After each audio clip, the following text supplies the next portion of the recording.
drill with an attachment on it, put them sockets on it, that'd be, dang it, that thing pops right off just like that. Because you got to get that up because there's a bolt inside there.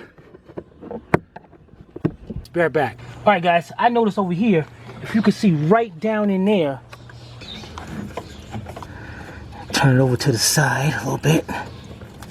Like that, it looks like that's the only thing left, but that clip is, there we go, okay. Nothing, and we're gonna get ready to tighten that up. Be right back. All right, guys, we got our 13mm deep. Bolt is down in there. This is a stupid idea, guys. Plug that in till it snaps. Great. The next thing is drive ratchet, and we're gonna go ahead, because what that does, it keeps the bolt into the socket here, push into place over there, the tab. We can check the temperature of the air coming out.